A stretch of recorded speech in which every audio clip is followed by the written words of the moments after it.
Madame des bords de Valmore. Souvent sur les mers où se joue la tempête aux ailes de feu, je voyais passer sur ma proue le homard que le vent secoue, et pour qui la vague est un jeu. Ses voiles ouvertes et pleines aspiraient le souffle des flots, et ses vigoureuses antennes balançaient sur les vertes plaines ses ponts chargés de matelots. La lame en vain dans la carrière battait en grondant ses sabords. Il la renvoyait en poussière, comme un coursier sème en arrière la blanche écume de son mort. Longue course à l'heureux navire, disais-je, en 3 bonds il a fui la vaste mer et son empire. Son horizon n'a que sourire, et l'univers est devant lui. Mais d'une humble voile sur l'onde, si je distinguais la blancheur, esquive que chaque lame inonde, seul demeure qu'est au monde le foyer flottant du pêcheur.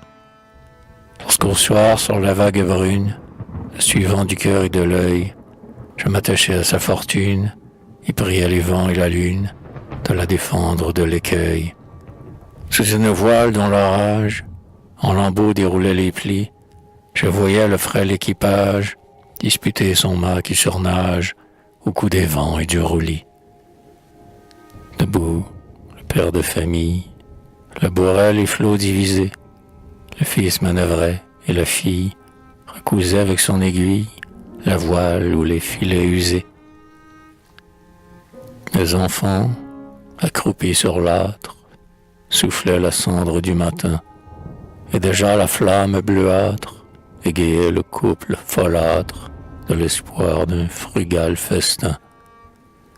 Appuyé au mât qui chancelle, et que sa main tient embrassée, la mère les couvait de l'aile et suspendait à sa mamelle la plus jeune à son cou bercé. Ils n'ont, disais-je, dans la vie, que cette tente et ses trésors. Ces 3 planches sont leur patrie, et cette terre en vin chéri les repose de tous ses bords. En vain de palais et d'ombrage, ce golfe immense est couronné. Ils n'ont pour tenir au rivage que l'anneau rongé par l'orage de quelques môles abandonnés. Ils n'ont pour fortune et pour joie que les refrains de leurs couplets, l'ombre que la voile déploie, la brise que Dieu leur envoie, et ce qui tombe des filets. Cette pauvre barque, au Valmore, est l'image de ton destin.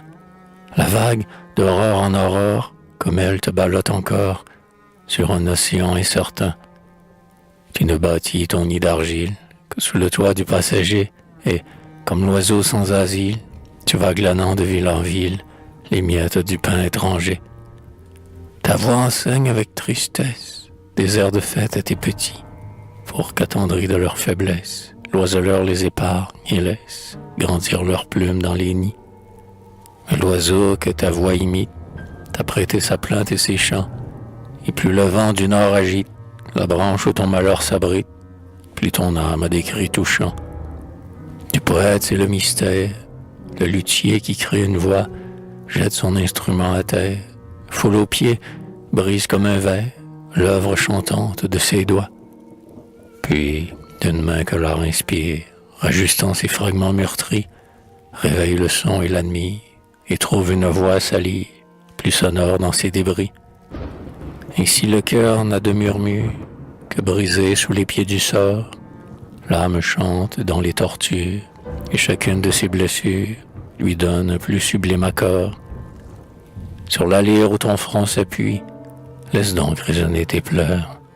L'avenir, du barde et la vie, et les pleurs que la gloire essuie, sont le seul baume à ses douleurs.